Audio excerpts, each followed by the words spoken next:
All right, this is the Africa Context Notes Part 2, and we are going to talk about why trade was so important to not only the development of Africa, but also to the development of the different regional styles of art. So, trade was mostly localized, initially as the Sahara Desert posed too great of a barrier to get over.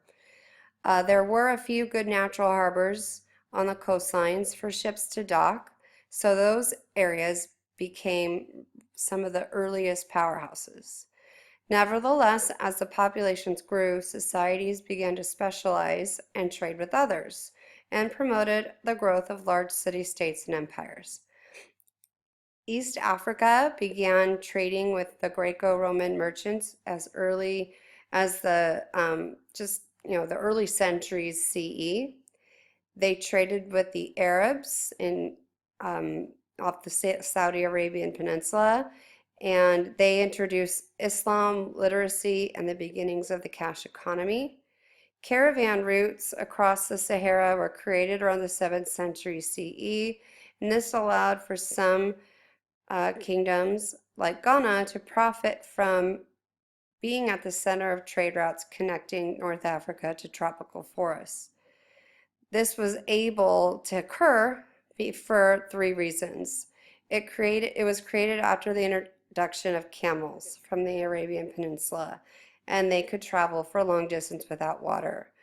Ghana became the most important commercial site in West Africa because it was a center for gold and was in high demand because of its uh, development elsewhere in the world. The kings of Ghana controlled mining and gold and taxed the sale of the metal, which enriched them and strengthened their power. Not only were they trading with the Mediterranean, but they were also trading in the Indian Ocean. The Indian Ocean allowed the rulers to profit.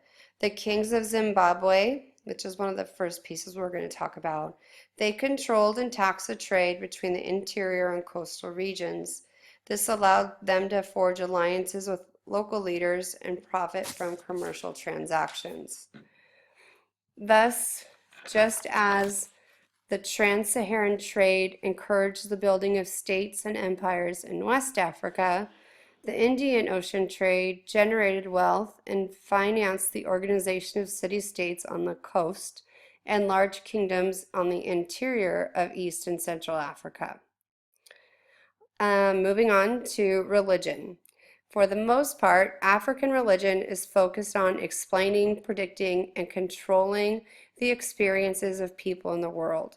The early peoples of Africa recognized a monotheistic force that they regarded as a source of both good and evil, addressed the divine force through prayers to intermediary spirits.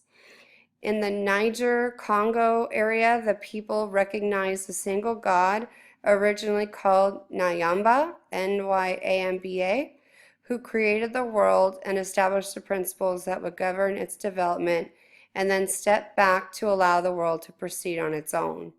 Individuals did not address this distant creator god directly, but would instead offer prayers to ancestors, spirits, and local territorial spirits believed to inhabit the world and influence the fortunes of human beings. Lesser spirits were often associated with natural features that could actively participate in the workings of the world. Most Africans also believed ancestors had the power to intervene in the lives of their descendants. Proper attention to these spirits would ensure good fortune. They believed, whereas their neglect would bring punishment from the disgruntled spirits. Most of the ritual that occurs focuses on honoring deities, spirits, or ancestors in order to win their favor or regain their goodwill. Rituals include prayers, animal sacrifices, or ceremonies marking important stages of life. Individual communities borrowed elements from those mentioned above and adapted their belief to their own changing circumstances and understanding the world. What developed in some areas were diviners. Diviners. These were individuals who, by virtue or extended training, had the power to mediate between humanity and supernatural beings. Individuals or groups who were afflicted by a hardship could consult a diviner who could consult oracles, identify the causes of the trouble, and prescribe medicine, rituals, or sacrifice to eliminate the problem. Islam eventually, oh, sorry about that. Let's get back over here. You just got a preview of what we're doing. Okay, so let's see. We're still on religions. Islam arrived by the Trans-Saharan trade routes, as well as by Indian Ocean merchants. Many rulers converted as it improved trade relations with Muslim merchants, but did not follow all the teachings of Islam as they adapted the religion to local customs and belief in order to not give up their cultural leadership in society. Islam also served as a fresh source of legitimacy for the rule, since they gained recognition from Islamic states in Southwest Asia.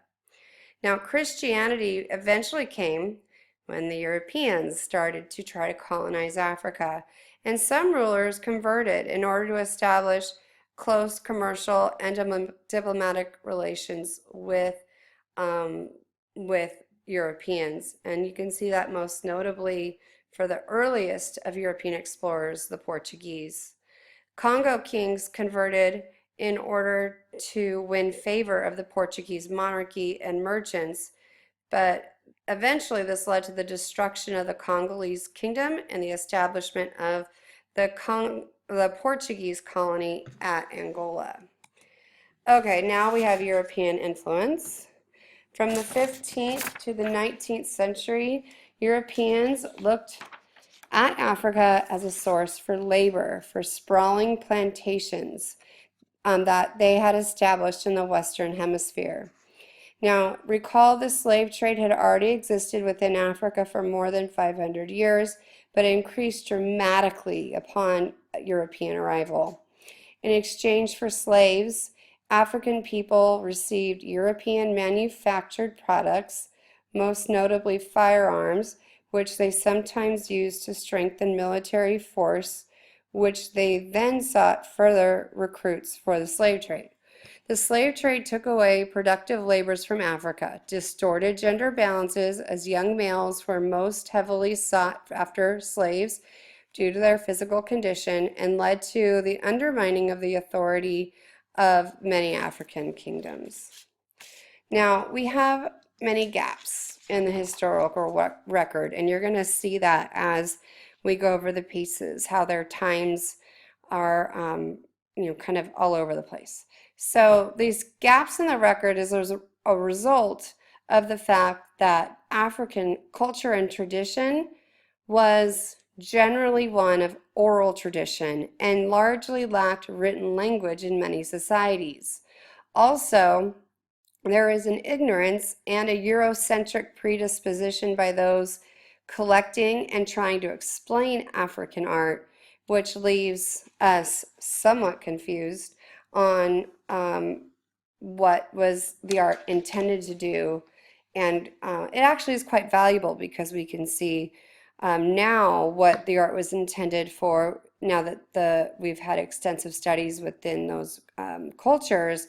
But it's also kind of interesting to see what the European perspective was on these pieces of art, and it's fascinating the pieces they chose to keep and the ones that were considered not art. So, all right, that is it for historical context. The next slide will be art characteristics, which will be shorter. And yeah, so thank you for listening, and you will hear my voice very soon.